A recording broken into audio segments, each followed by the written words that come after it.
Hello जी, नमस्कार। खुली बाहों, तहे दिल और प्यारी सी मुस्कान के साथ मैं मोहित यादव स्वागत करता हूं आप सभी का हमारे अपने परिवार सक्सेस पॉइंट फिजिक्स हब में। कैसे हो आप सब लोग?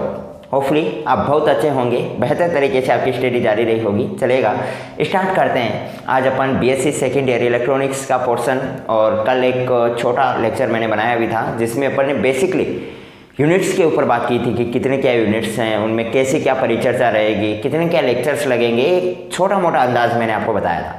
उसी लेक्चर को आगे बढ़ाते हैं और आज अपन स्टार्ट करते हैं पहली यूनिट, और जिसका नाम है सर्किट एनालिसिस।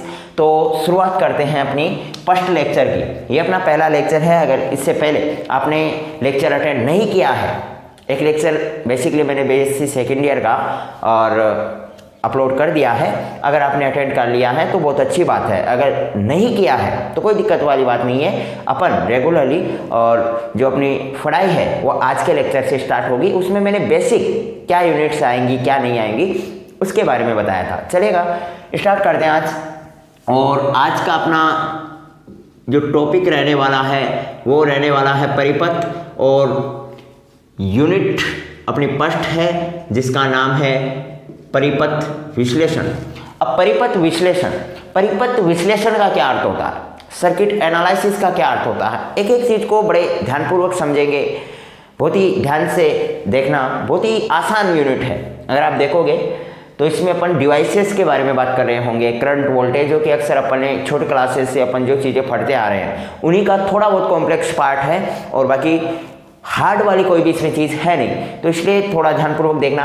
परिपथ विश्लेषण का अर्थ होता है कि अपने सर्किट से वोल्टता और धारा का मान ज्ञात करना।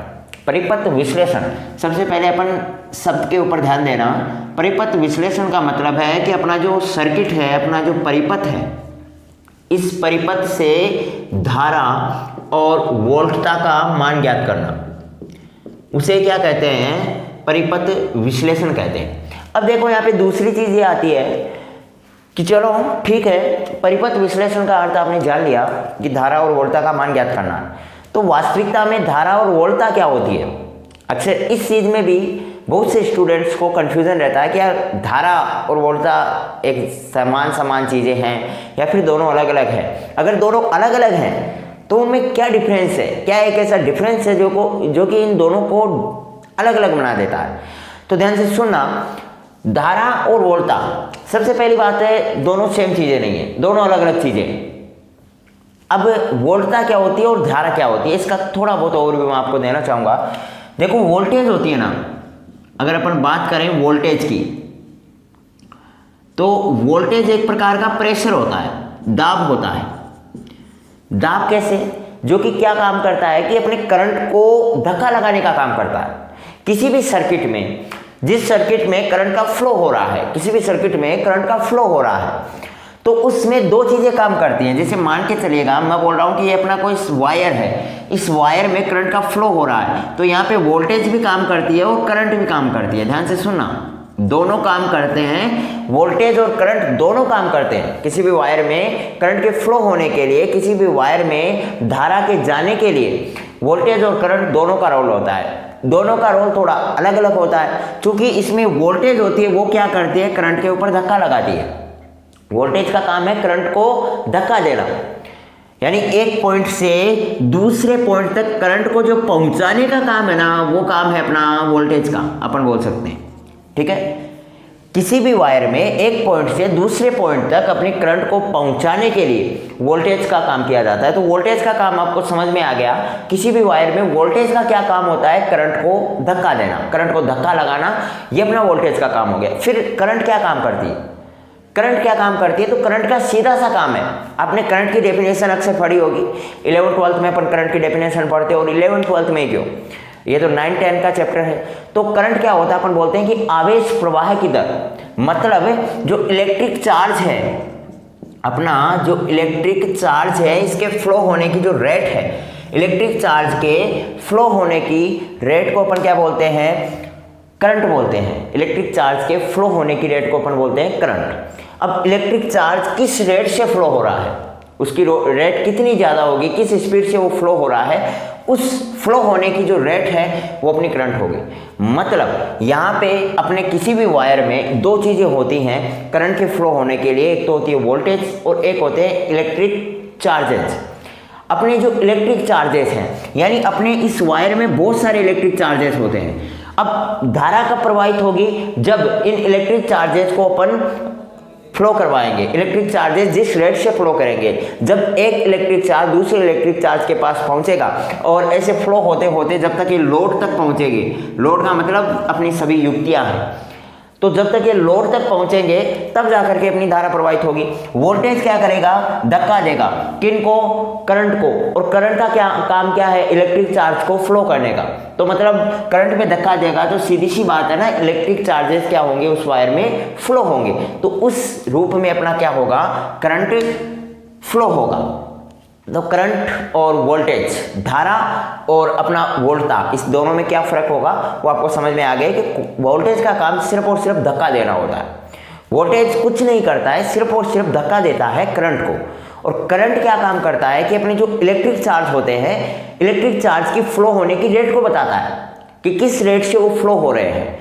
अपने इस वायर में इलेक्ट्रिक चार्ज किस रेट से फ्लो हो रहे हैं, उस रेट को जो बताता है वो अपना करंट बताता है। यानी एक प्रकार की आवेश प्रवाह की दर को व्यक्त करता है करंट, जबकि धारा प्रवाह में जो मेन रोल होता है वो अपना वोल्टेज का होता है।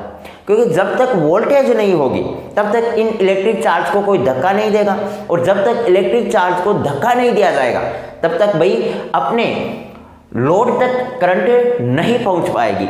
तो ये बात आपको ध्यान से सुननी।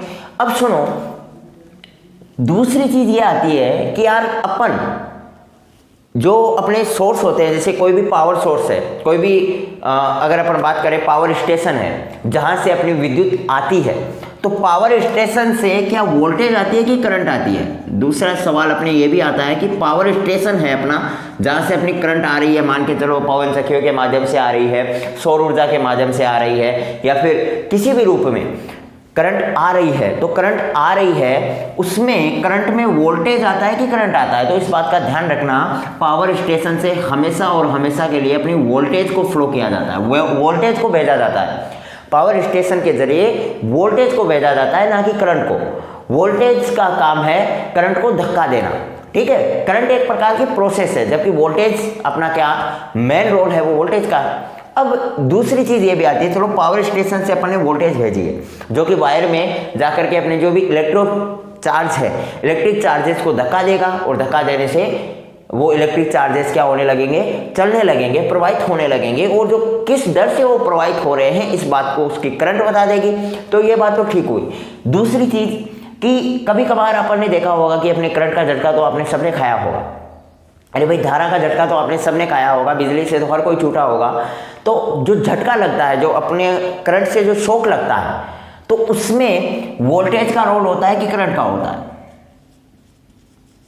भाई, अपने जो विद्युत से जो शॉक लगता है उसमें करंट का रोल होता है कि वोल्टेज का रोल होता है? किसके जरिए? तो भाई वोल्टेज का काम तो सिर्फ धक्का देना होता है, मतलब उसमें वोल्टेज का कोई रोल नहीं होता है। अगर आपने कभी झटका खाया है धारा से तो उसमें सीधा और सीधा रोल अपना करंट का आता है, भाई धारा का आता है। सीधा और सीधा रोल अगर आपने कभी भी चालू लाइट में कहीं पे चिपके हो तो इसका मतलब है आपके अंदर करंट प्रवाहित हुई है, मतलब उसमें रोल होता है अपने करंट का, ना कि वोल्टेज का, क्योंकि वोल्टेज का काम है धक्का देना। और जब तक अपने इलेक्ट्रिक चार्जेस नहीं होंगे, इलेक्ट्रिक चार्जेस फ्लो ही नहीं होंगे, तब तक ये धक्का देके क्या करेगा?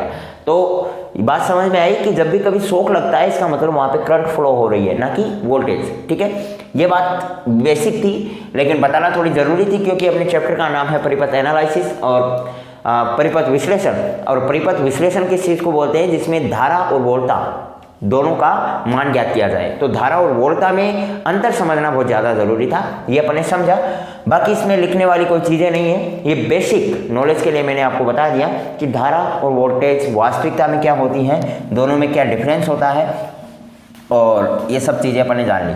अब इसके अतिरिक्त खैर बताने की आवश्यकता तो नहीं है, लेकिन फिर भी मैं एक बार परिचर्चा कर देना चाहूँगा कि आपने अक्सर सुना होगा कि आपकी जो युक्ति है उसमें अपन वोट का यूज करते हैं। जैसे मान के चलेगा कि पावर क्या होता है, कि कितना पावर उसमें सप्लाई हो रहा है, जिसको अपन वोट बोलते हैं। तो वोट क्या होता है?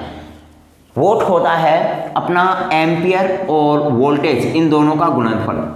एम्पियर जहाँ से जितनी धारा प्रवाहित हो रही है इनटू वोल्टेज, जितनी वोल्टेज उसमें भेजी जा रही है। जैसे मान के चले आपने कभी देखा होगा कि आपने कोई मोटर खरीदी और उस मोटर पे साफ साफ लिखा होता है, साफ साफ अक्षरों में लिखा होता है कि कितनी वोल्टेज की मोटर है, यानी कितना पावर कंज्यूम कर सकती है। तो उसमें जैसे मान के लिखा हुआ है 220 वोल्ट, मोटर के ऊपर लिखा हुआ है आपके 220 वोल्ट, तो ये कितना पावर लेगी या इसका पावर कितना होगा, कितने पावर की ये मोटर होगी। तो इस बात को कैसे देखेंगे, जैसे मान के चलेगा 220 वोल्ट की अपनी मोटर है, 5 एम्पियर की इसमें धारा भेजी जा रही है, यानी 5 एम्पियर की ये धारा को कंजर्व कर रही है। तो क्या हो गया 220 × 5, ये अपना क्या हो गया, वोट हो गया, ठीक है, यानी 1100 वोट हो गए। तो ये मोटर कितने वोट की हो गई भाई, 1100 वोट की हो गई, मतलब इसका जो पावर हो गया वो कितना हो गया, 1100 वोट का इसका पावर हो गया। तो ये अपना पावर होता है, जो कि बेसिक अपने सिलेबस में नहीं है।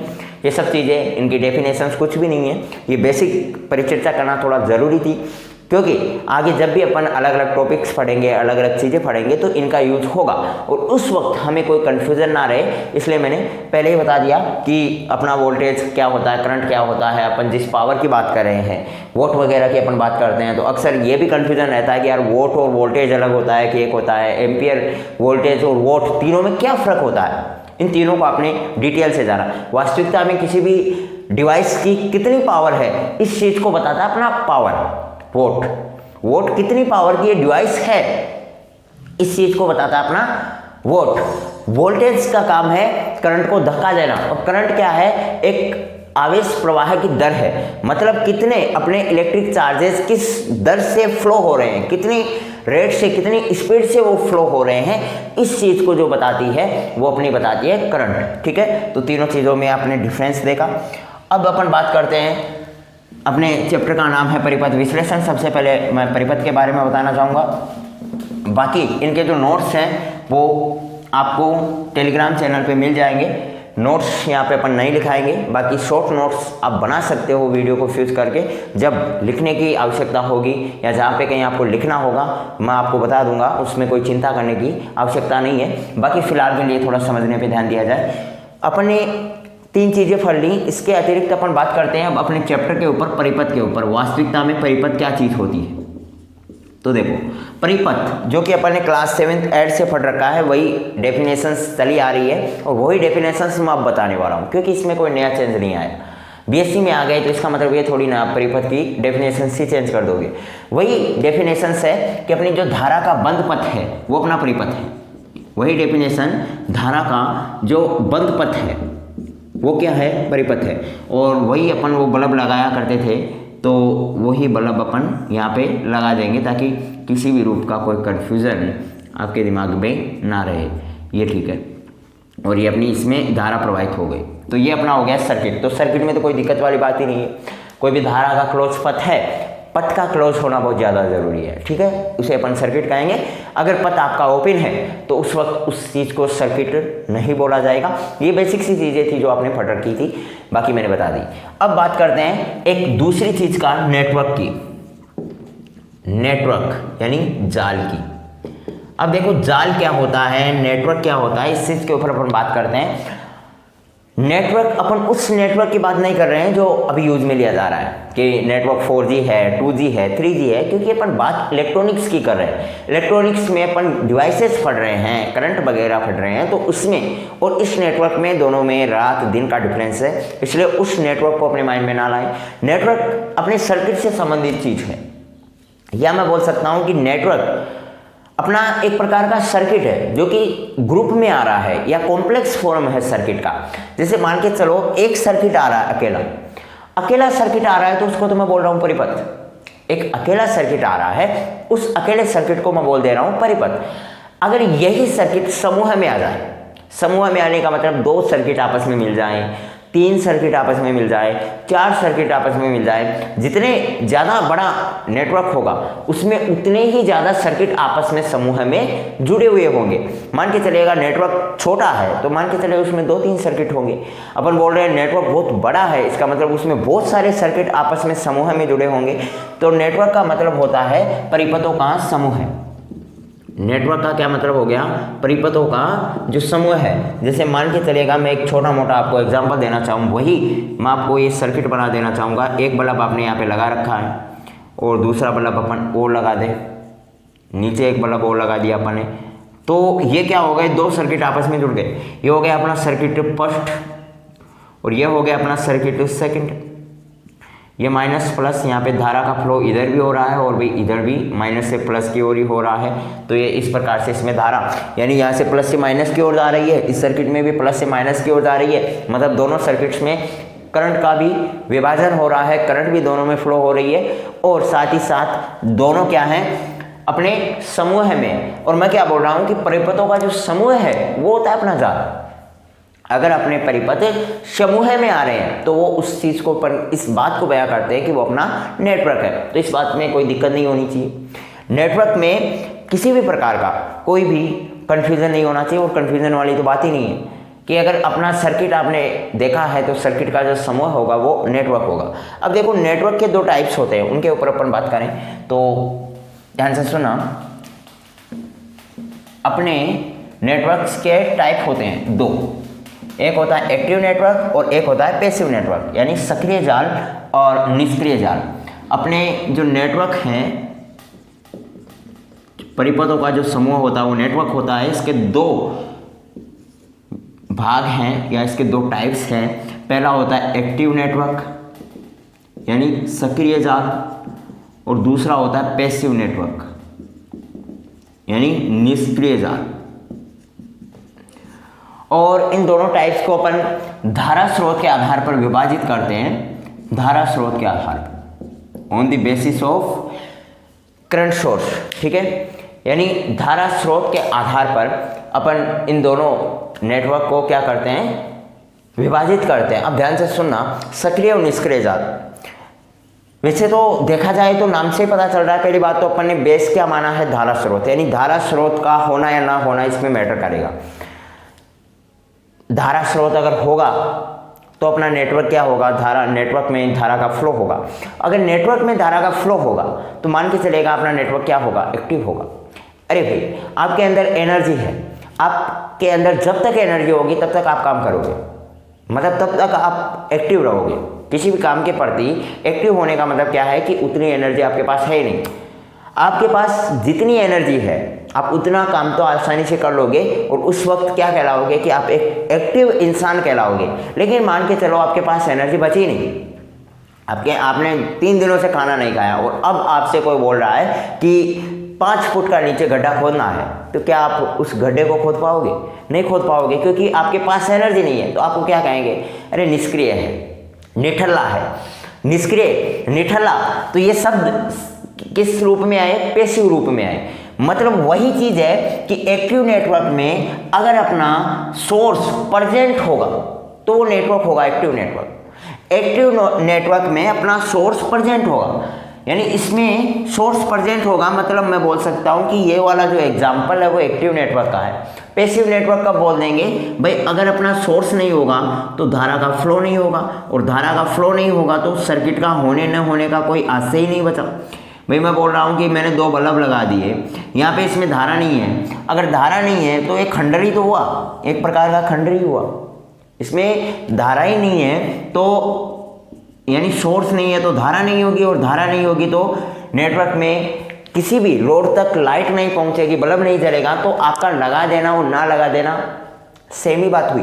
अरे भाई वही चीज़ हो गई, आपने बहुत अच्छी अच्छी युक्ति आपने रूम में यूज की है, बढ़िया कंपनी की आपने एसी लगाई है, बढ़िया कंपनी का फैन लगाया है, बढ़िया कंपनी के बल्ब लगाए हैं, लेकिन आपके पास करंट नहीं है। उन युक्तियों को चलाने के लिए आपके पास कोई डिवाइस नहीं है, आपके पास कोई सोर्स नहीं है, आपके पास कोई पावर नहीं है। अगर पावर नहीं होगी तो आप चाहे वो एसी लगाओ चाहे नहीं लगाओ, उसका क्या महत्व रह जाएगा? उस एसी का लगा होना या ना लगा होना कोई बात का मैटर नहीं करता। तो इसलिए सबसे ज़्यादा महत्वपूर्ण है पावर। तो अगर पावर होगा तब तक वो अपना रूम में वो सब कुछ युक्तियाँ चलेंगी, सब कुछ डिवाइसेस चलेंगी। तो पावर का होना तो बहुत ज़्यादा ज़रूरी है। अगर पावर होगा तभी वो सब कुछ चीज़ें चलेंगी और तभी वो सब कुछ चीज़ें एक्टिव होंगी। अगर पावर ही नहीं होगी तो वो सब कुछ चीज़ें पैसिव है, निष्क्रिय है, खंडर है। तो वही चीज़ अपने नेटवर्क में है कि जब तक अपने पास पावर होगी, जब तक अपने पास सोर्स होगा, तब तक वो नेटवर्क एक्टिव नेटवर्क होगा। अगर अपने पास पावर सोर्स नहीं है, अगर अपने पास इलेक्ट्रिक सोर्स नहीं है, धारा स्रोत नहीं है, तो उस कंडीशन में अपना नेटवर्क खंडर के समान होगा, अपना नेटवर्क निष्क्रिय नेटवर्क कहलाएगा। तो इस बात का ध्यान रखना। तो ये अपने टाइप्स ऑफ नेटवर्क हो गए और ये नेटवर्क हो गया। एक बार इसका स्क्रीनशॉट जरूर ले ताकि देखते ही आपको पता चले डेफिनेशंस के बारे में। ठीक है, अब देखिए, अब अपन एक बहुत ही ज़्यादा इंपॉर्टेंट कंसेप्ट पढ़ने वाले हैं, तो ध्यान से सुनना, थोड़ा बहुत ही ज़्यादा इंपॉर्टेंट है भाई। और अगर ये वाला कंसेप्ट आ गया तो मान के चलेगा बहुत मज़ा आ जाएगा इस यूनिट को पढ़ने का। बहुत ज़्यादा इम्पोर्टेंट है और इसमें जो कन्फ्यूज़न होने वाला मामला है वो भी बहुत ज़्यादा है। अगर ध्यान से नहीं समझा जाए तो इस वाले टॉपिक में अक्सर विद्यार्थी कन्फ्यूज रहता है, क्योंकि इसमें अगर आप इस चीज़ को रटने बैठोगे तो ये कभी समझ में नहीं आने वाली। अब जो मैं आपको चीज़ बताने वाला हूँ, इन चीज़ों को अगर आप रटने बैठोगे ना तो भले कितने ही बार रट लो, कन्फ्यूज़न आपके माइंड में रहेगा ही रहेगा। और अगर एक बार समझ लिया तो आप बोलोगे यार क्या था इसमें, कुछ भी तो नहीं। तो वही चीज़ है, तो ध्यान से। ठीक है, नेक्स्ट चीज़ पे अपन बात करते हैं विद्युत स्रोत के ऊपर। क्या होता है विद्युत स्रोत? विद्युत स्रोत, जहां से विद्युत का स्रोत, नाम से पता चल रहा है यार, विद्युत स्रोत का मतलब क्या होगा? विद्युत का स्रोत यानी जहां से धारा का प्रवाह हो। जैसे अपना पावर स्टेशन है, वो क्या है? एक विद्युत स्रोत है। क्यों? वहां से अपन को धारा मिलती है। अरे भाई, नाम से पता चल रहा है विद्युत का स्रोत, जहां से अपन को विद्युत मिले, धारा मिले। अब यहाँ से कोई पानी, आग, ये तो नहीं मिलेगी ना। विद्युत स्रोत है तो विद्युत ही मिलेगी। तो जहाँ से धारा का प्रवाह हो रहा हो वो होता है अपना विद्युत स्रोत। तो इसमें भी कोई बड़ी दिक्कत वाली बात नहीं है, बहुत आसान है, बहुत आसान चीज़ें हैं, बहुत आसान पहला लेक्चर है इसलिए बहुत आसान चीज़ें मैं बता रहा हूँ, ताकि आपको कभी भी ऐसा है यार बोरिंग वगैरह वाला वो सिस्टम ना रहे। ठीक है, अब देखते हैं। ये विद्युत स्रोत अपना दो प्रकार का होता है, एक होता है धारा स्रोत और एक होता है वोल्टा स्रोत। ये बहुत ज़्यादा मोस्ट इंपॉर्टेंट है भाई, धारा स्रोत। और दूसरी बात अगर अपन करें वोल्टा स्रोत की,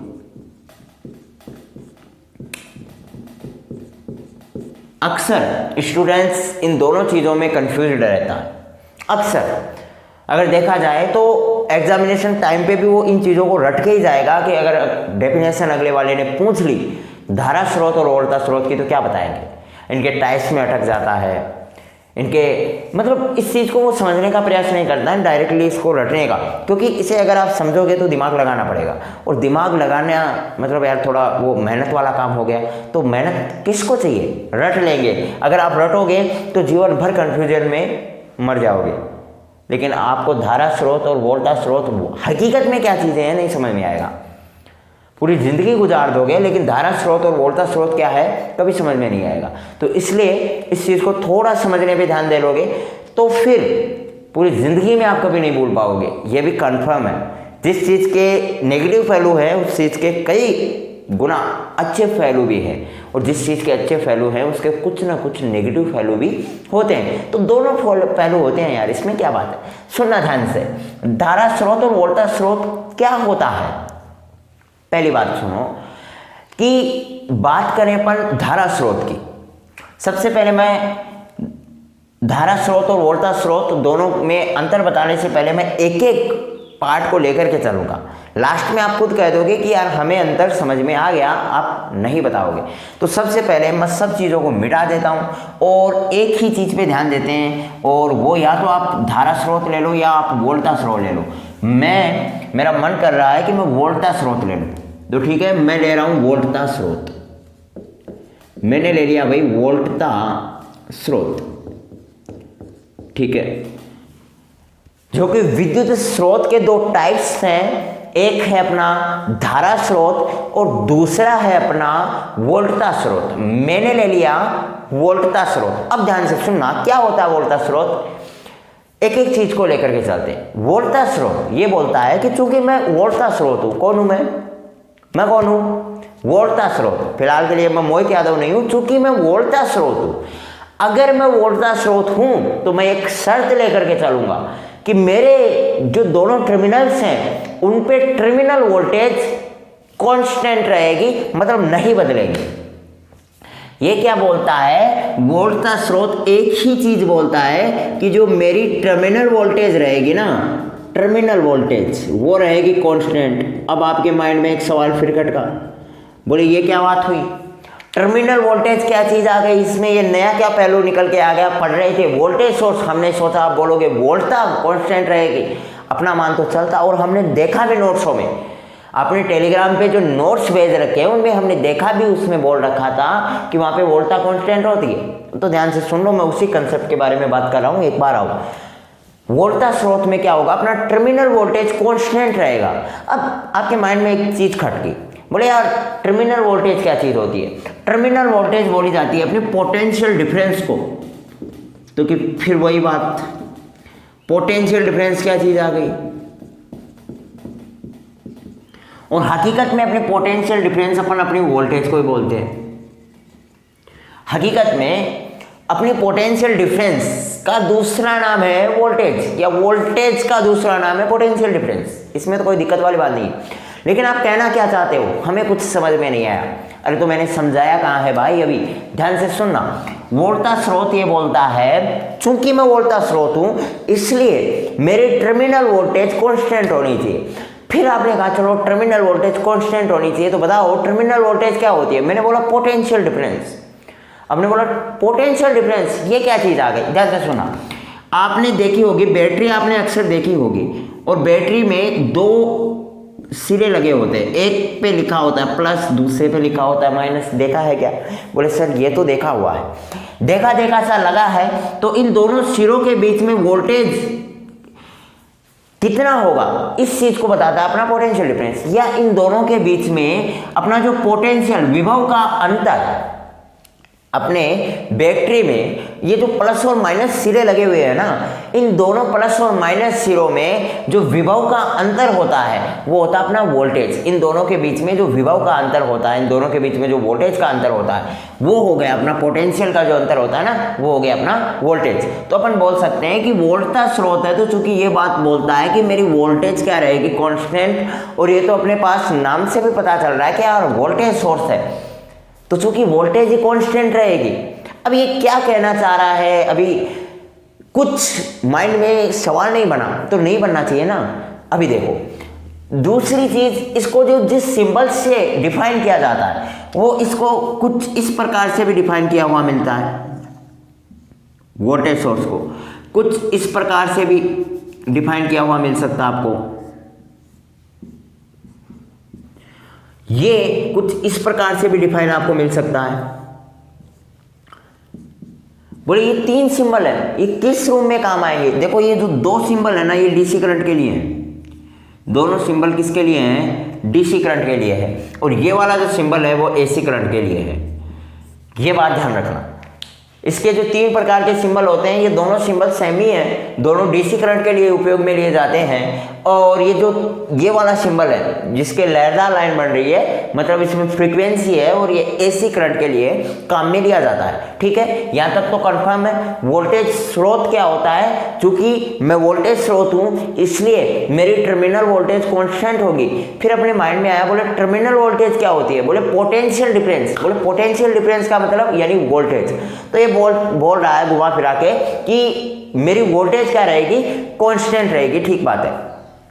फिर दूसरी चीज इसने बोला कि मेरे सिंबल कुछ इस प्रकार से होंगे कि डीसी करंट के लिए मैं कुछ इस प्रकार से दिखूंगा और एसी करंट के लिए मैं कुछ इस प्रकार से दिखूंगा, लहरदार लाइन की तरफ। तो ठीक है, दिख जाना, हमें क्या दिक्कत है।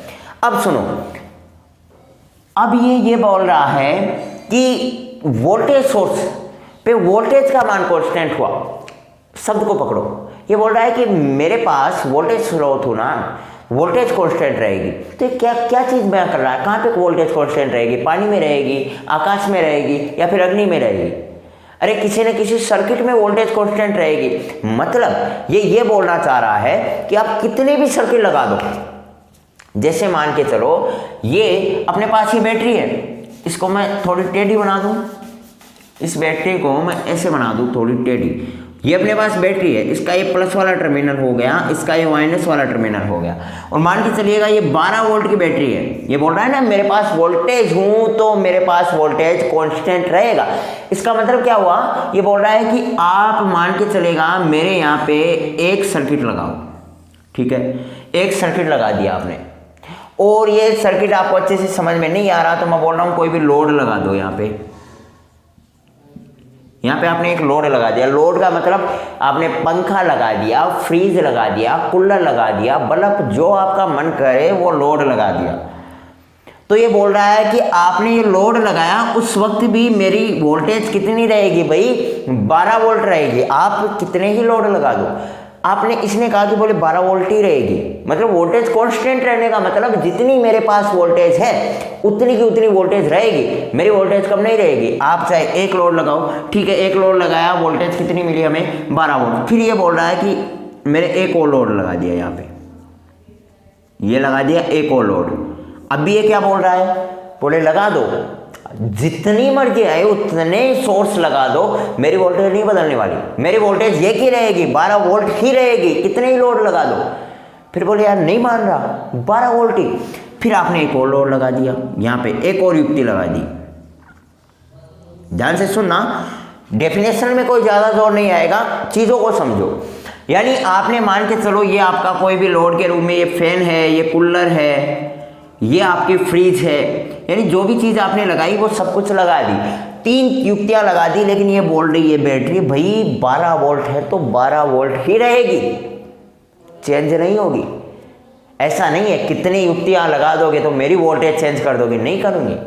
तो ये बोल रहा है वोल्टेज स्रोत, इसका मेन कंसेप्ट ये हुआ। लेकिन क्या लगता है आपको, ये सही है? तो आप कहोगे यार सर अगर डेफिनेशन बोल रही है इसकी तो सही होगी, लेकिन क्या प्रैक्टिकली ये सही है? क्या प्रैक्टिकली आपने कोई ऐसी डिवाइस बना दी क्या जो आप कितने भी सर्किट लगा दो और उसके वोल्टेज में कोई डिफरेंस ना आए? क्या कभी अपन ने एक ऐसी डिवाइस खोजी? तो आप कहोगे यार ऐसा तो थोड़ा पॉसिबल तो कम ही लगता है कि जैसे अपन यार खुद के ऊपर जाओ, घरों में जब 2 कूलर चल रहे हो और अचानक से मम्मा घास फूस काटने के लिए अगर चक्की वाली मोटर घुमा दे, चक्की वाली मोटर समझ रहे हो ना, अरे सभी यही के हो ना, कोई अंग्रेज तो नहीं है। चक्की वाली मोटर अगर मम्मा अचानक से घुमा दे तो लाइट में फ्रीक्वेंसी आती है कि नहीं, झटका लगता है कि नहीं, बल्ब अगर चस रहा है तो एकदम से चमकेगा कि नहीं चमकेगा, एकदम से बीप करेगा कि नहीं करेगा, याद करेगा। मान के चलेगा आप किसी हो ऑफिस वर्कर हैं, ऑफिस वर्कर हो, आपने एक कंप्यूटर चला रखा है, कंप्यूटर चला रखा है, दो फैन ऊपर से चल रहे हैं, इन्वर्टर बैटरी से आपके पास लाइट आ रही है। किससे आ रही है? इन्वर्टर बैटरी से आपके पास लाइट आ रही है। और अचानक से आपने स्कैनर वाली मशीन चला दी या अचानक से आपने फोटोकॉपी वाली मशीन चला दी तो लाइट बीप करेगी, एकदम से झटका लगेगा, यानी 1 सेकंड के लिए लाइट बीप कर देगी। लाइट बीप करेगी, इसका मतलब क्या हुआ, क्या उसके वोल्टेज में डिफरेंस नहीं आया? कभी कभार आपने देखा होगा कि जब अपन अधिक युक्तियां चला देते हैं तो अपना फैन धीरे घूमने लगता है, तो अपन बोलते हैं अरे यार उस युक्ति को बंद करो ताकि फैन अच्छे से चले, गर्मी तो ना लगे कम से कम। तो ये क्या है, क्या ये वोल्टेज कम नहीं हो रहा? ये किसका उदाहरण है? तो आप कहोगे कि यार यहाँ पे तो आप बोल रहे हो कि वोल्टेज कांस्टेंट रहेगा, मतलब आप जितने लोड लगा दो उतने लगा दो, अपने पास वही वोल्टेज रहेगा। नहीं, ये तो प्रैक्टिकली तो पॉसिबल नहीं होगा। यानी आप जितने अधिक लोड लगाओगे वो उतने अधिक धारा को कंजर्व करेगा और अपने वोल्टेज में यार डिफरेंस तो आएगा, वोल्टेज को थोड़ा बहुत ही कम करेगा जरूर। लेकिन यार ये क्यों बोल रहा है फिर? तो फिर इस कंफ्यूजन को दूर करने के लिए या इस आधार पर फिर अपने वोल्टेज सोर्स को 2 भागों में बांट दिया गया कि बोला एक तो आइडियल का मतलब होता है जो कि सर्वगुण संपन्न हो, जिसमें वो सभी रूल रेगुलेशन सभी कुछ लागू हो रहे हों जो कि ये वोल्टेज सोर्स बोलना चाह रहा है। ये वोल्टेज सोर्स जो चीज़ बोलना चाह रहा है वो सभी रूल लागू हों, इसका मतलब वो आइडियल हो गया। और एक हो गया प्रैक्टिकली, बोले अपन बोलते हैं ना कि जो अपन मूवीज़ में देखते हैं वो प्रैक्टिकली पॉसिबल नहीं होता। जो चीज़ें अपन ने मूवीज़ में देखा है, बोले रातों रात IAS बनना इतना आसान काम नहीं है। तो जो प्रैक्टिकली चीज़ें हैं तो वो अलग हैं, मूवीज़ में देखी जाने वाली चीज़ें अलग है। तो वही इसमें भी सिस्टम है। बोले आप जो बोल रहे हो वो बात ठीक है, लेकिन प्रैक्टिकल लाइफ में या रियल लाइफ में ऐसी कोई डिवाइस तो बनाओ ताकि हम जाने।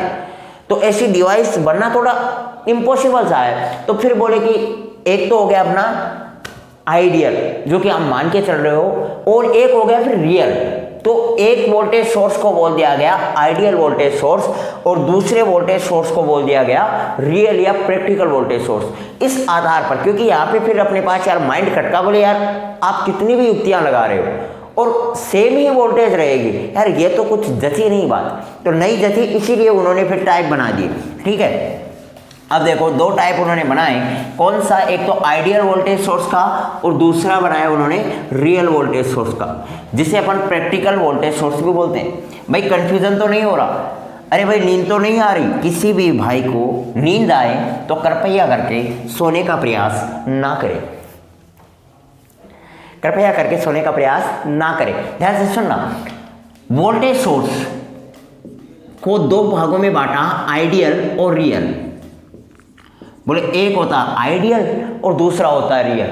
मतलब एक तो मैं हूँ वो हूँ, और एक मेरे को आइडियल बना दोगे तो फिर क्या ही दिक्कत है भाई। लेकिन उसको बनने में बड़ा परेशानी फील करनी पड़ती है। फिर आप बोलोगे यार प्रैक्टिकल को मैं सही लिख देता हूँ, ठीक है। स्पेलिंग वगैरह देख लेना, मेरे को इंग्लिश ठीक ठाक ही आती है, मतलब बहुत ज़्यादा भी नहीं तो बहुत कम भी नहीं यार। प्रैक्टिकल की मैंने स्पेलिंग लिखी है, ऐसी बात नहीं है। अब सुनना ध्यान से सुनना, आइडियल और रियल। बोले सर आइडियल का मतलब तो अपन ने जो बोला वो बात ठीक है।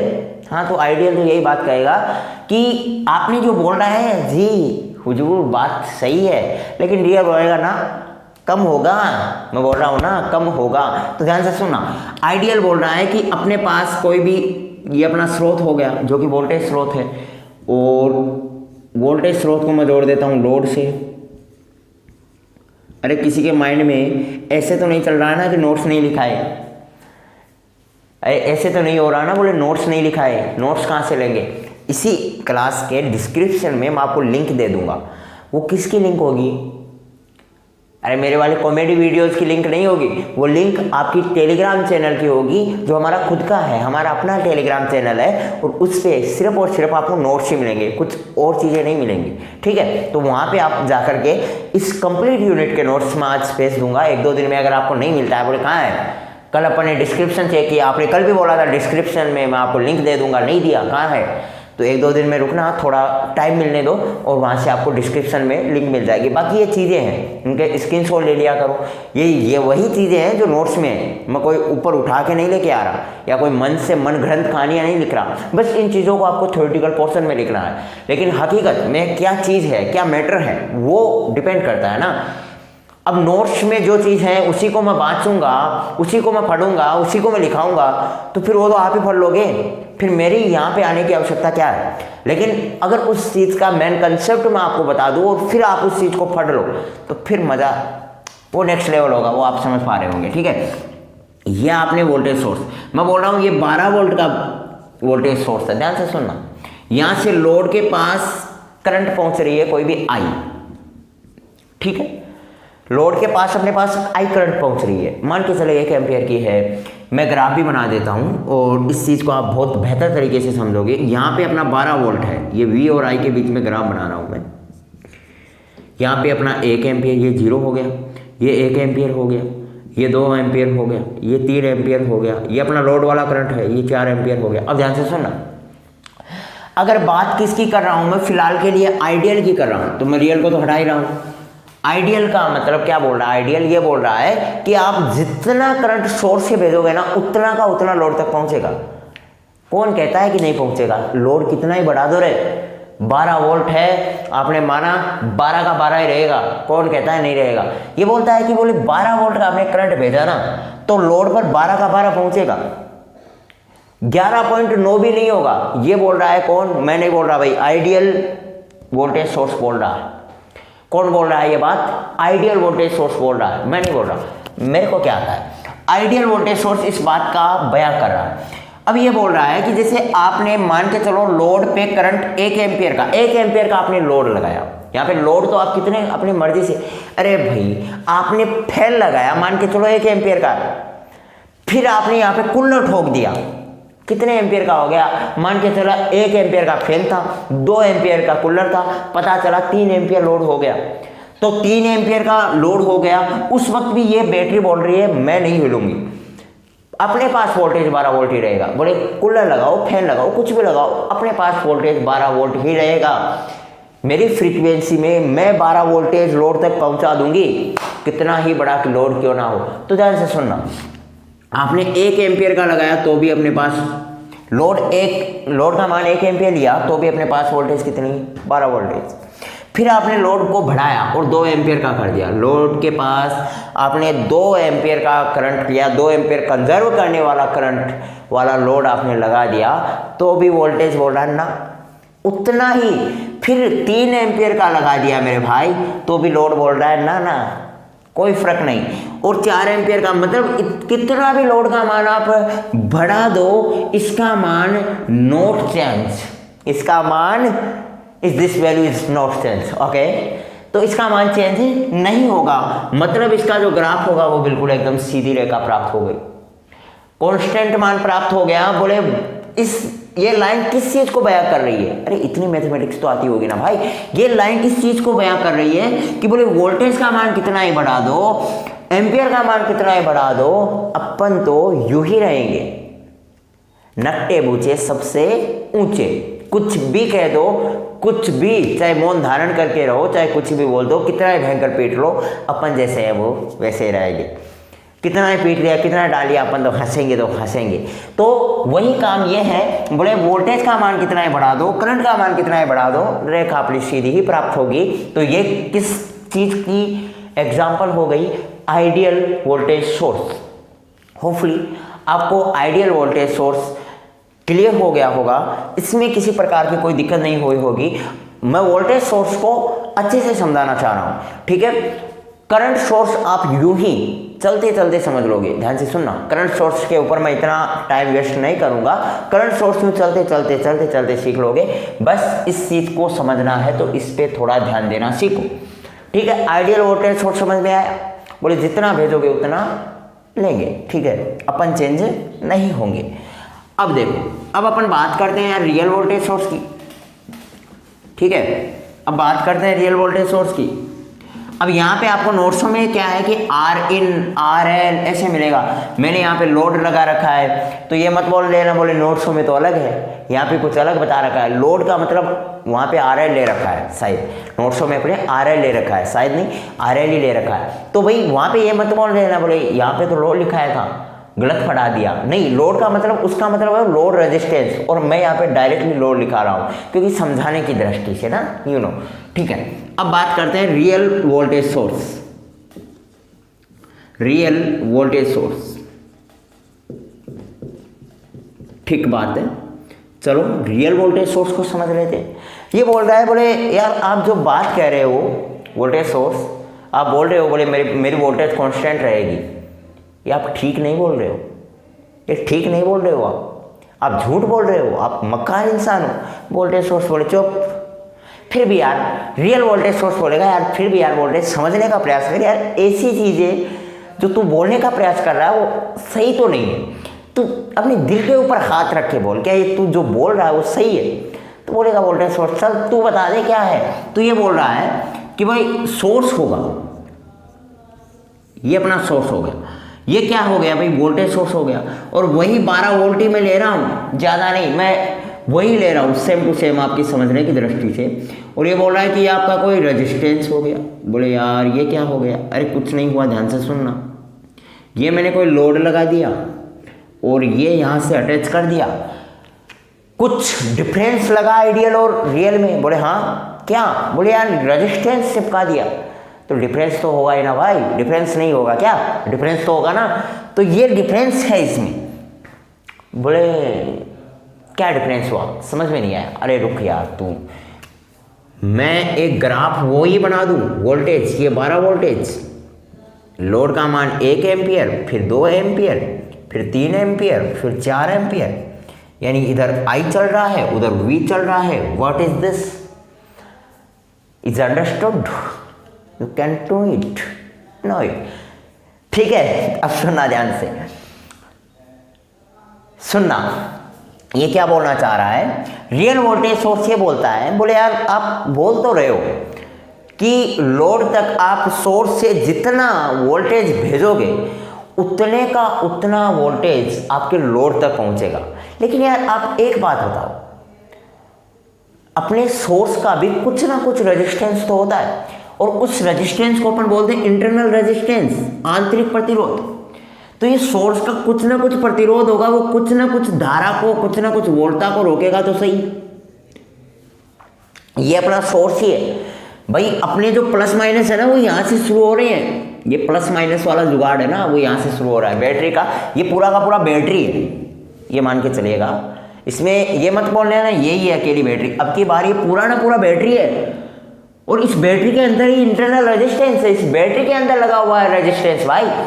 और यहाँ से ये प्लस और माइनस टर्मिनल, यानी यहाँ से लोड लगाना अपने स्टार्ट किया। ध्यान से सुनो, ये बोल रहा है, बोले ठीक बात है यार, आप जो कह रहे हो ठीक है, लेकिन एक बात बताओ हमें, इंटरनल रेजिस्टेंस यहाँ पे लगा हुआ होगा, बैटरी का कुछ ना कुछ प्रतिरोध तो होगा ना भाई, कुछ ना कुछ प्रतिरोध तो होगा, यूं तो अकेली तो नहीं रहेगी। तो बोले ठीक है, इंटरनल रेजिस्टेंस होगा इसका। अब इंटरनल रेजिस्टेंस होगा तो ये कुछ ना कुछ धारा को रोकेगी, कुछ ना कुछ आने वाली वोल्टा को रोकेगी, और कुछ ना कुछ वोल्टा को रोकेगी। तो मेरे भाई एक बात बताओ, 12 वोल्टेज है, इस रेजिस्टेंस ने 1 वोल्टेज रोक लिया तो लोड पर कितना पहुंचेगा? अब इससे ज्यादा गिनती तो आप ही जानते हो। अरे भाई 11 वोल्ट बचेगा। तो आप कहोगे कि यार जितना सोर्स से वोल्टेज आया उतना लोड तक नहीं पहुंचा, सोर्स से जितना वोल्टेज आया उतना लोड तक नहीं पहुंचा, और इसका श्रेय सिर्फ और सिर्फ अपने इंटरनल रेजिस्टेंस वाले भैया को जाता है। ठीक बात है। अब ये बोलता है कि यार ये किस बात पे डिपेंड करेगा? तो ये इस बात पे डिपेंड करेगा, V = IR आपने एक फॉर्मूला पढ़ रखा है, जो कि ये डिपेंड करता है कि इंटरनल रेजिस्टेंस का मान कितना होगा, ये आपका इंटरनल रेजिस्टेंस कितनी वोल्टता को ग्रहण करेगा। तो ये बोल रहा है कि जहां जैसे जैसे आप लोड पे करंट का मान बढ़ाओगे, जैसे जैसे मान के चलो जितना लोड के ऊपर करंट का मान बढ़ाओगे उतना यहाँ पे वोल्टेज का मान बढ़ता चला जाएगा। V = IR, मैं नहीं बोल रहा, ये V = IR बोल रहा है। ये बोल रहा है कि अगर मान के चलो आपने लोड पे 1 एम्पियर करंट लिया तो V का मतलब हो गया 1R। आपने लोड पे 2 एम्पियर करंट लिया तो V का वैल्यू कितना हो गया भाई? 2R। आपने V का वैल्यू 3 ले लिया तो 3R हो गया। मतलब आपने लोड पे जितनी अधिक युक्तियां लगाई, लोड इस रेजिस्टेंस का मान उतना अधिक बढ़ गया। 1 एम्पियर की युक्ति लगाई, उस वक्त इसका 1R हो गया। मतलब ये 1R जितनी वोल्टेज को तो रोकेगा, बाकी वोल्टेज को भेज देगा। और 1R में कितनी वोल्टेज आती है वो तो अपने पास संख्या दी हुई होगी तब ज्ञात हो जाएगी, लेकिन 1R वोल्टेज को तो रोकेगा भाई। ठीक है। फिर अपन बोल रहे हैं कि अपन ने एक फैन लगा दिया, फिर एक फैन और लगा दिया, मतलब 2 एम्पियर का लोड लगा दिया। 2 एम्पियर का लोड लगा दिया तो उस वक्त रेजिस्टेंस कितना हो गया मेरे भाई? 2R का हो गया। रेजिस्टेंस कितना हो गया मेरे भाई? 2R का हो गया। मतलब अब ये 2R वोल्टेज को तो रोकेगा और बाकी बची वोल्टेज को लोड तक भेजेगा। 2R वोल्टेज को तो रोकेगा, बाकी बची वोल्टेज को लोड तक भेजेगा। मतलब वोल्टेज में कमी आई कि नहीं आई? 12 वोल्टेज थी, पहले 1R कम हुआ, मान के चलो 1R में 2 वोल्टेज आ रही है। मान के चलो, मैं मान रहा हूं कि 1R में 2 वोल्टेज आ रही है। 1R में 2 वोल्टेज आ रही है तो 2 वोल्टेज कम हुई। यहाँ पे कितनी पहुंची भाई? 10 वोल्ट पहुंची। जब आपने लोड 2 लगा दिए, 2 एम्पियर का आपने लोड लगा दिया मेरे भाई, तो ध्यान से सुनना, 2 एम्पियर का लगा दिया तो क्या हो गया?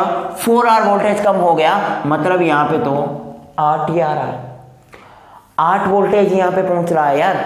अगर आपने 3 लगा दिया तो ये 6 कम हो जाएगा, तो यानी 6 वोल्ट ही पहुंचेगा। तो ये क्या हो गया? क्या हुई? अरे कुछ नहीं हुआ भाई, ये आपका मेन है, रियल वोल्टेज सोर्स है, प्रैक्टिकल वोल्टेज सोर्स है, जो कि अपन रियल लाइफ में यूज कर रहे हैं। ये वो वाला ही है कि जितना अधिक लोड का मान बढ़ाओगे उतना वोल्टेज का मान डिक्रीज होगा। जितना इंक्रीज करोगे लोड को, वोल्टेज यानी सोर्स उतना डिक्रीज होता चला जाएगा। ये अपना रियल वोल्टेज सोर्स बोलता है, अपनी असल जिंदगी यही बोलती है भैया। सुन लिया? अब सुनो, यहाँ पे मैं इसका ग्राफ बनाना चाहूंगा। बोल रहा हूं कि एक जब 0 पे होगा, जब लोड 0 होगा, मतलब लोड लगा हुआ ही नहीं होगा, लोड लगा हुआ ही नहीं होगा, यहाँ पे 0 रखोगे मेरे भाई, करंट है ही नहीं इसमें, तो वोल्टेज कितना होगा? 0। मतलब ये 0 वोल्टेज को रोकेगा। मतलब 12 वोल्ट का 12 वोल्ट पहुंचेगा लोड पे, तो उस वक्त तो ये 12 वोल्टेज रहेगा। जब अपना एम्पियर जीरो रहेगा तो वोल्टेज कितना 12। जब एम्पियर जीरो रहेगा तो वोल्टेज कितना 12। जब आपने वोल्टेज का वैल्यू 1 एम्पियर कर दिया तो यार अब 12 नहीं रहेगा। मान के चलो ये 9 है, ये 6 है, ये 3 है, तो अब एम्पियर का वैल्यू कुछ ना कुछ कम हो गया।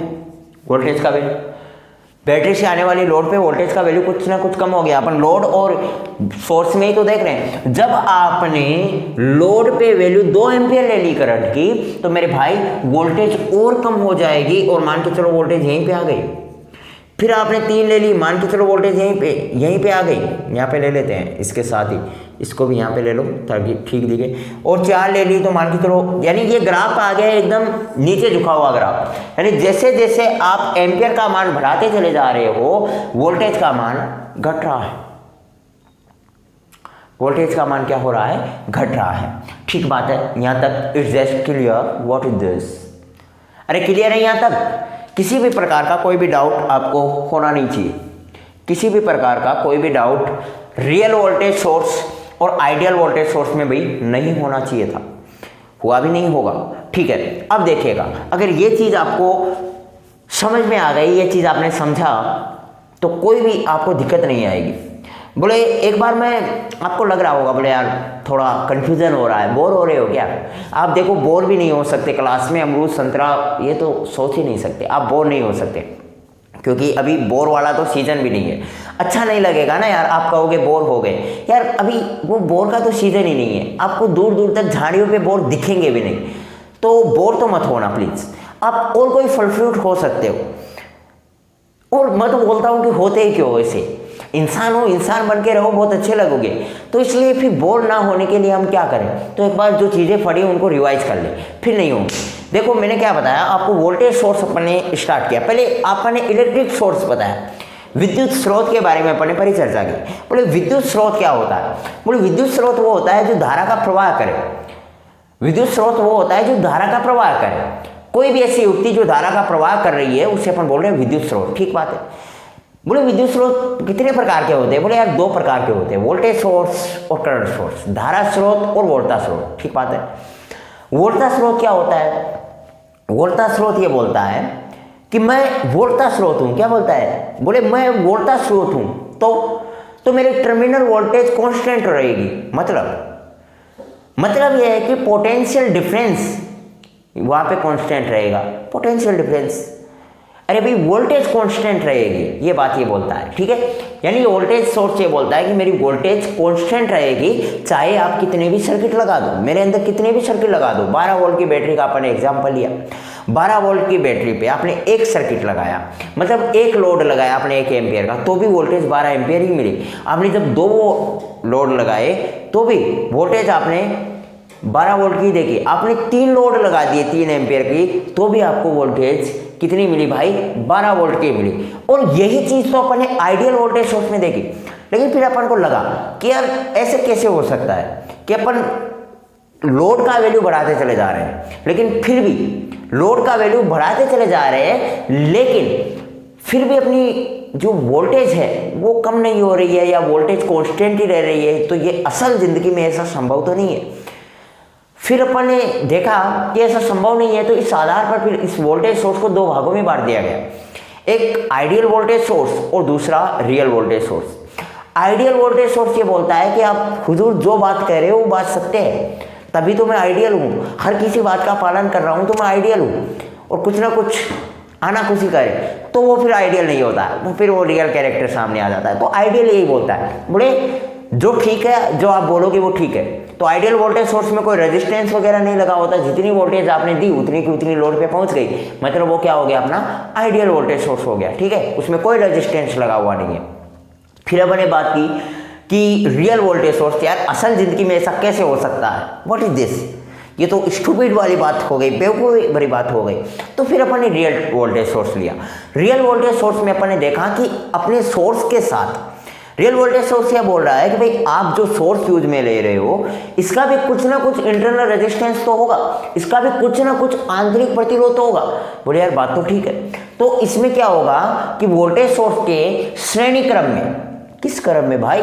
श्रेणी क्रम में आंतरिक प्रतिरोध जुड़ा होता है, जो कि खुद का सोर्स का प्रतिरोध होता है। ये खुद सोर्स का प्रतिरोध होता है। तो इससे अपन को पता चला कि जैसे जैसे अपन सोर्स से वोल्टेज का वैल्यू बढ़ाएंगे, वैसे वैसे अपने पास लोड पे जैसे जैसे आप एम्पियर का मान बढ़ाओगे, वैसे वैसे अपने सोर्स की वोल्टेज कम होती चली जाएगी। ये बात अपन ने यहाँ से सीखी, और ये बात सीधा, ये ग्राफ है वो सीधा इस चीज का क्या है? प्रमाण है। ये ग्राफ सीधा इस चीज का प्रमाण है। अब ध्यान से सुनना, एक ही मिनट में मेरे भाई इस चीज को तो आपने देख लिया, समझ लिया, कंसेप्ट को क्लियर कर लिया। अब करंट सोर्स के ऊपर आते हैं, जिसमें किसी भी प्रकार की कोई भी दिक्कत आपको आएगी नहीं, बहुत आसान है। अगर आपने ये सीख लिया तो उस करंट सोर्स का तो क्या ही बात कि अपन को दिक्कत आए, ठीक है। करंट सोर्स की तो अब क्या ही औकात कि अब अपने दिक्कत कर दे। अगर आपने वोल्टेज सोर्स को ध्यान से समझ लिया तो, और अगर इसको नहीं समझा तो करंट सोर्स तो भाई आपके ऊपर हावी हो जाएगा, चील कावड़े की तरह आपके माथे पे मंडराएगा, ठीक है। अब बात करते हैं अपन धारा स्रोत की। What is current source? देखो, धारा स्रोत भी यही बोलता है। वोल्टा स्रोत बोल रहा था तो मैं वोल्टेज सोर्स हूं, मेरी वोल्टेज कांस्टेंट रहेगी। धारा स्रोत बोल रहा है आवाज नीचे, धारा स्रोत बोल रहा है आवाज नीचे। मैं भी करंट सोर्स हूं, मैं भी कौन हूं? Current source. तो मेरी करंट कांस्टेंट रहेगी। तो करंट सोर्स क्या बोलता है भाई? मेरी करंट का वैल्यू क्या रहेगा? कांस्टेंट रहेगा इस वक्त। और करंट का वैल्यू कांस्टेंट रहने से क्या से हुआ भाई? वोल्टेज का वैल्यू कांस्टेंट था, तो आपने क्या कहा कि बोले बैटरी की जितनी वोल्टेज है उतनी वोल्टेज रहेगी, चाहे उसमें कितने ही सर्किट लगा दो।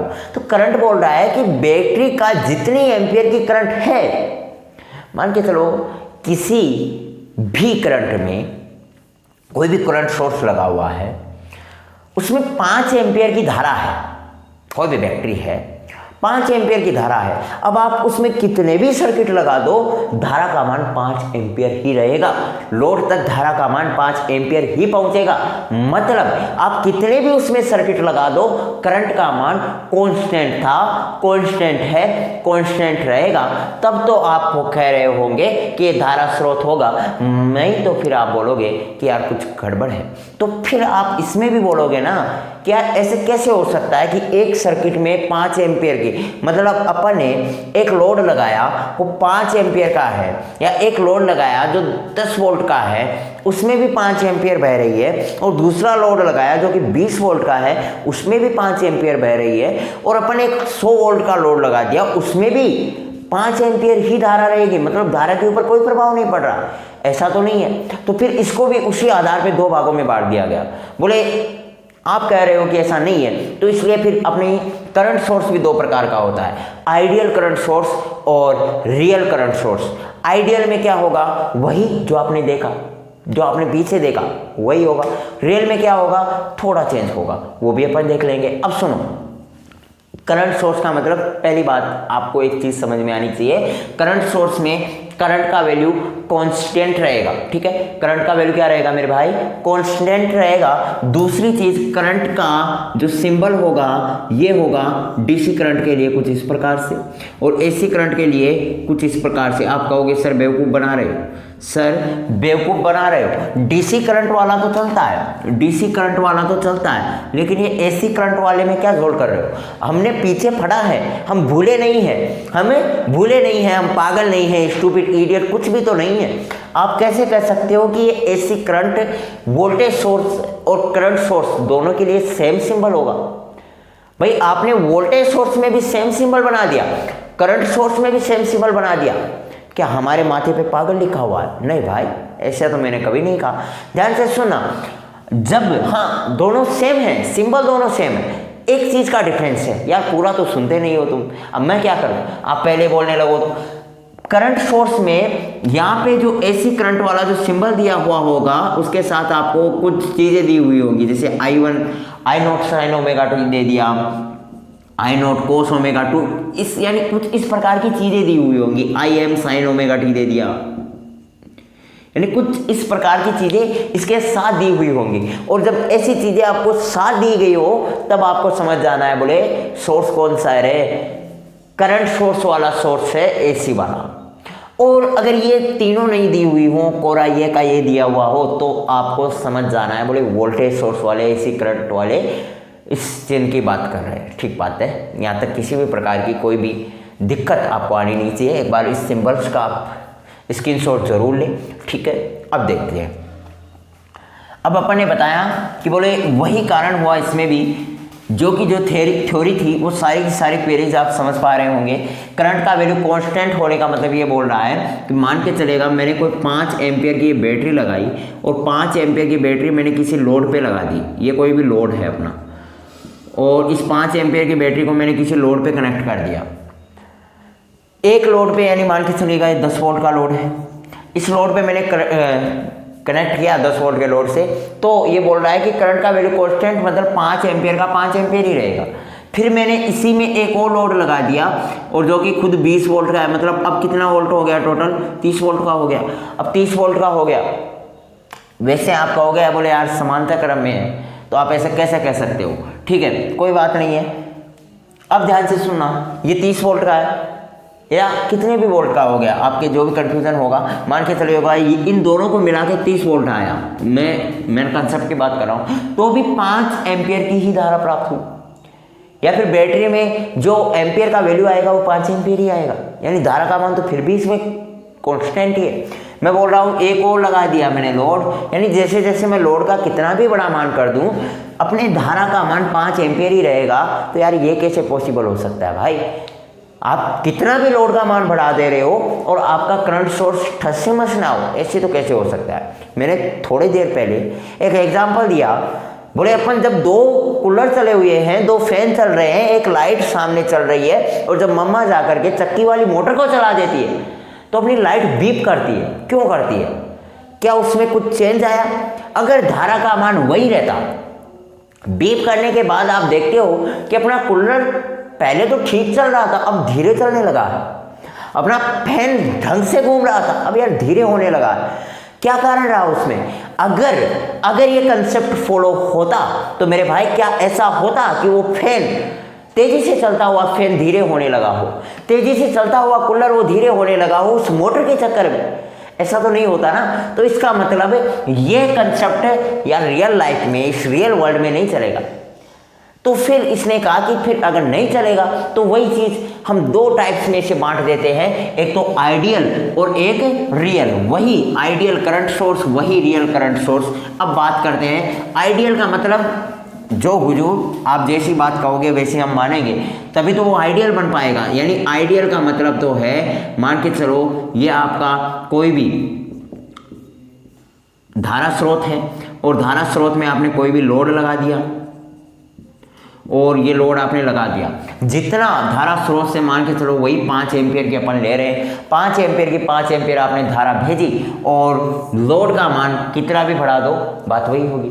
इसमें भी आप वही V=IR फॉर्मूले का यूज कर सकते हो, लेकिन इसमें तो रेजिस्टेंस नहीं है। तो रेजिस्टेंस नहीं है तो भाई आप सीधा बोलो ना, डायरेक्ट लोड पे पहुंच रहा है। बोले रेजिस्टेंस नहीं है तो मेरे भाई गुमराह क्यों हो रहे हो?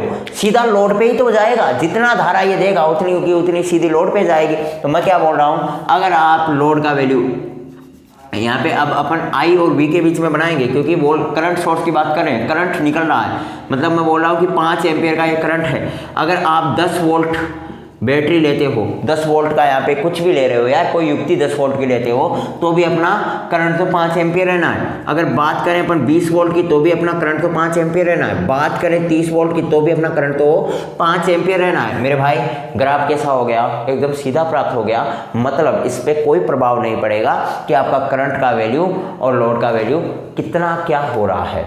करंट का वैल्यू सेम रहेगा चाहे लोड का वैल्यू कितना ही बढ़ा दो, बात तो यही कर रहा है ना। तो ये तो हो गया अपना आइडियल करंट सोर्स। रियल वाला देख लेते हैं, सेम ही है ना भाई। आइडियल करंट सोर्स और आइडियल वोल्टेज सोर्स दोनों सेम है। किसी में किसी को दिक्कत नहीं होनी चाहिए। हाँ, रियल वाले में थोड़ा चेंज है, बहुत ज़्यादा चेंज नहीं है, सिंबल के साथ साथ थोड़ा सा चेंज है। अब सिंबल का तो चेंज होना बनता है ना, अगर सिंबल भी अगर चेंज नहीं हुआ तो फिर क्यों पढ़ रहे हैं अपन करंट सोर्स और वोल्टेज सोर्स, फिर तो एक ही पढ़ लेते। लेकिन अगले ने दो टाइप्स बनाए हैं तो कुछ सोच समझ के बनाए। तो दूसरा अपन पढ़ लेते हैं रियल करंट सोर्स, या फिर उसे अपन दूसरा नाम दे देते हैं प्रैक्टिकल करंट सोर्स। अब प्रैक्टिकल करंट सोर्स क्या बोलता है, इस बात के बारे में थोड़ा ध्यान देना मेरे भाई, ध्यान से सुनना। प्रैक्टिकल करंट सोर्स ये बोलता है, बोले इसमें आपकी बैटरी वाला रेजिस्टेंस कहाँ गया भाई, बैटरी का भी तो रेजिस्टेंस होगा ना, और यहाँ पे आपका लोड लगा हुआ है। बोले बैटरी का रेजिस्टेंस कहाँ गया, तो आप कहोगे यार उसमें अपने वोल्टेज सोर्स में देखा था रेजिस्टेंस तो था, लेकिन यार उसमें तो श्रेणी क्रम में था। रेजिस्टेंस तो था लेकिन उसमें श्रेणी क्रम में था, यहाँ पे रेजिस्टेंस समांतर क्रम में। अरे तो भाई यही तो फर्क है अपने धारा स्रोत और वोल्टा स्रोत में। अंतर समझ में आया। मैंने जब क्लास को स्टार्ट किया था उस वक्त आपको बोला था कि धारा स्रोत और वोल्टा स्रोत में मैं अंतर नहीं बताऊंगा, लेकिन अंत में आते आते आप जरूर बोलोगे कि हमें अंतर समझ में आ गया। समझ में आ गया ना मेरे भाई, क्या अंतर है। यानी इंटरनल रेजिस्टेंस और स्रोत दोनों आपस में अगर समांतर क्रम में जुड़े हुए हो तो उस कंडीशन में अपना वोल्टेज उस कंडीशन में अपना जो सोर्स होगा वो होगा करंट सोर्स, और अगर सीरीज में जुड़े हुए हों तो उस कंडीशन में अपना जो सोर्स होगा वो होगा वोल्टेज सोर्स। अब ध्यान से सुनना मेरे भाई, यहाँ पे ये हो गया इंटरनल रेजिस्टेंस। मैं क्या बोल रहा हूँ, इंटरनल रेजिस्टेंस ये अपने बैटरी का खुद का रेजिस्टेंस है, ये 5 एम्पियर ही ले रहे हैं। अब यहाँ से अपना शुरू हो रहा है लोड पे जाना, लोड पे जो वैल्यूज़ मिलेंगी वो यहाँ से शुरू हो रही है, मतलब ये बैटरी का खुद का इंटरनल रेजिस्टेंस है। अब इस चीज़ में क्या चीज़ आपको समझने वाली है, अब आप कहोगे कि यार इसमें ये रेजिस्टेंस तो इधर लगा हुआ है, लोड पे तो डायरेक्ट चला जाएगा ना करंट, नहीं ना, ऐसा तो होता नहीं है। आप 2 वायर जोड़ रखा है, अब आप कह रहे हो कि एक वायर में करंट जाएगा, एक ही वायर से मान के चलो यहाँ पे करंट जा रहा है, यहाँ पे करंट आ रहा, एक वायर इधर जोड़ रखो, एक इधर जोड़ रखे हो। अब बोलोगे इसमें तो करंट जाएगा, इसमें नहीं जाएगा, या फिर इसमें करंट नहीं जाएगा इसमें जाएगा, तो इसमें क्या भुजा आ रही है कि एक में जाएगा एक में नहीं जाएगा, क्यों भाई दोनों में जाएगा। अब किस में ज़्यादा जाएगा और किस में कम जाएगा ये डिपेंड करता है अपने लोड पे, किस वायर में ज़्यादा करंट जाएगा किस वायर में कम करंट जाएगा, ये डिपेंड करता है अपने लोड पे। कैसे, ये देखो करंट का एक चीज़ है कि जो लोड पे जितना ज़्यादा बड़ा लोड होगा, जितना अधिक लोड का मान जितना अधिक होगा, करंट उस तरफ नहीं जाएगा। यानी करंट उस पथ का चूज करता है अपना, जो कोई भी करंट है नोट लगा के लिख लेना मेरे भाई, ये चीज़ बहुत इंपॉर्टेंट चीज़ है, ये शायद आपको नोट्स में भी ना मिले लेकिन लिख लेना। यहाँ पे अगर इस चीज़ को समझना है तो नोट लगा के लिख लेना कि करंट उस पथ का चूज करती है, उस पथ का चयन करती है, करंट उस पथ का चयन करती है जहां या जिस पथ में लोड का मान कम हो।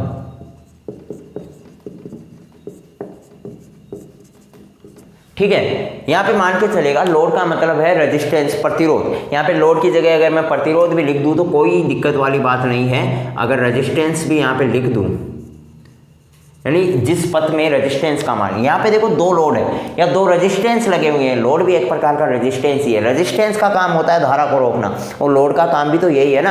अरे फैन धारा को ही तो रोकता है, तो लोड का काम धारा को रोकना ही है, मतलब अपन लोड को भी रेजिस्टेंस बोल सकते हैं ना।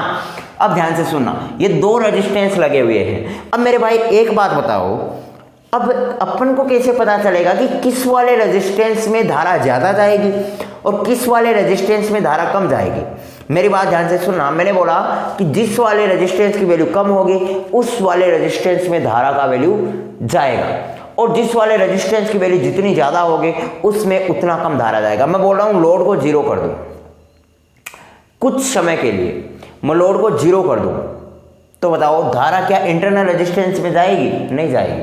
क्यों जाएगी भाई? धारा इंटरनल रेजिस्टेंस में क्यों जाएगी अगर मैं लोड का वैल्यू 0 कर देता हूँ? अरे I equal to V upon में R होता है, मैं लोड का वैल्यू 0 कर दूं तो धारा का मान इन्फिनेटिव हो गया। यानी यहाँ पे इंटरनल रेजिस्टेंस में धारा का मान कितना हो गया? इन्फिनेटिव हो गया।